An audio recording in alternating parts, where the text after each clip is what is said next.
Hi friends, welcome to Creative Amigos. ഇന്ന് നമ്മൾ ഉണ്ടാക്കാൻ പോകുന്ന സ്പെഷ്യൽ റെസിപ്പി ഒരു പനീർ പക്കോടയാണ്. അതിനുവേണ്ട ഇൻഗ്രീഡിയൻസ് എന്തൊക്കെയാണെന്ന് നമുക്ക് നോക്കാം. 200 ഗ്രാം പനീർ, 2 കപ്പ് കടലപ്പൊടി, ഈ ഒരു കപ്പ് അളവിലാണ് ഞാൻ എടുത്തിരിക്കുന്നത്. ആവശ്യത്തിന് ഉപ്പ്, 2 ടീസ്പൂൺ മുളക് പൊടി, 1/4 ടീസ്പൂൺ കായപ്പൊടി, 2 ടേബിൾ സ്പൂൺ അരിപ്പൊടി, 2 ടീസ്പൂൺ ഇഞ്ചി വെളുത്തുള്ളി പേസ്റ്റ്, 1 ടീസ്പൂൺ മഞ്ഞൾപ്പൊടി. ഇനി നമുക്ക് ഡെക്കറേറ്റ് ചെയ്യാനായിട്ട് 3 ഇൻഗ്രീഡിയൻസ് കൂടെ വേണം. ഒരു സവാള നീളത്തിലരിഞ്ഞത്, 2 പച്ചമുളക് നാലായിട്ട് അരിഞ്ഞത്, 2 തണ്ട് കറിവേപ്പില. പിന്നെ മാവ് കുഴച്ചെടുക്കാനായിട്ട് ആവശ്യത്തിനുള്ള വെള്ളം. സോ അതെങ്ങനെ കുഴച്ചെടുക്കാൻ നോക്കാം. 2 കപ്പ് കടലപ്പൊടിയിലേക്ക് ആവശ്യത്തിന് ഉപ്പ്, 2 ടീസ്പൂൺ മുളക് പൊടി, 1/4 ടീസ്പൂൺ കായം, 2 ടേബിൾ സ്പൂൺ അരിപ്പൊടി,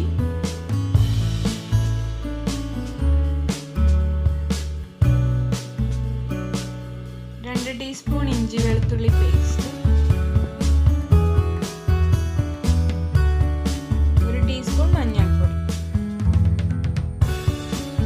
ഇതിലേക്ക് ആവശ്യത്തിന് വെള്ളവും കൂടി ചേർത്ത്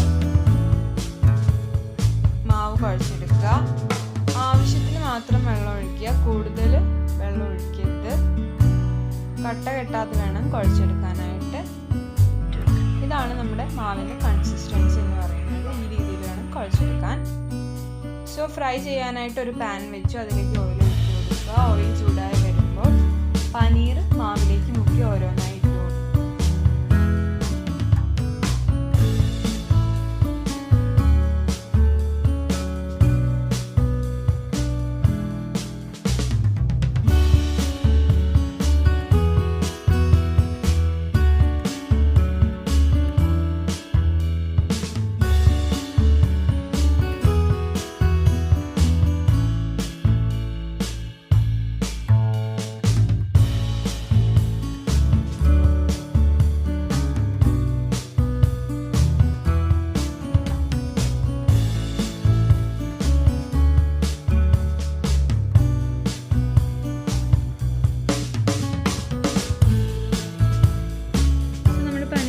സൈഡ് നന്നായി മൊരിഞ്ഞു വന്നിട്ടുണ്ട്. ഇനി മറ്റേ സൈഡ് കൂടി ഫ്രൈ ചെയ്തെടുക്കാം.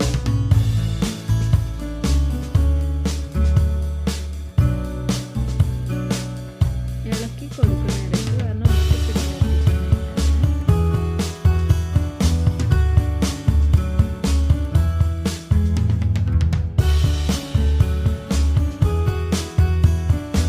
നമ്മുടെ 2 സൈഡും നന്നായിട്ട് ഫ്രൈ ആയിട്ട് വന്നിട്ടുണ്ട്. നമുക്കിതൊരു പ്ലേറ്റിലേക്ക് ഇടാം.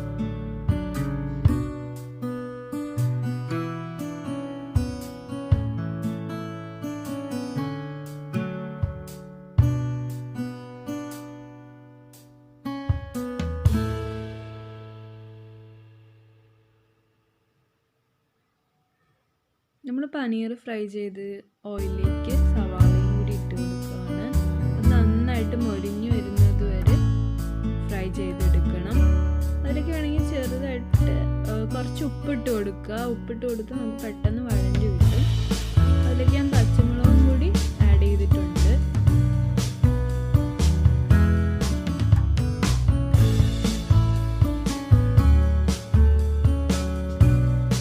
അതായി വരുമ്പോഴത്തേക്ക് നമ്മൾ കറിവേപ്പിലയും കൂടി ചേർത്ത് കൊടുക്കുക. നമ്മുടെ സവാളയും കൂടി റെഡി ആയി വന്നിട്ടുണ്ട്. അത് നമുക്ക് വേറെ പ്ലേറ്റിലേക്ക് മാറ്റാം. സോ നമ്മുടെ ടേസ്റ്റി പനീർ പക്കോട ഇവിടെ റെഡി ആയിട്ടുണ്ട്.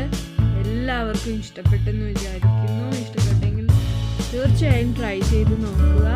ഞങ്ങളുടെ ചാനൽ സപ്പോർട്ട് ചെയ്യുക, സബ്സ്ക്രൈബ് ചെയ്യുക, ലൈക്ക് ചെയ്യുക, ഷെയർ ചെയ്യുക. ഇനിയും പുതിയ റെസിപ്പിയുമായിട്ട് ഞങ്ങൾ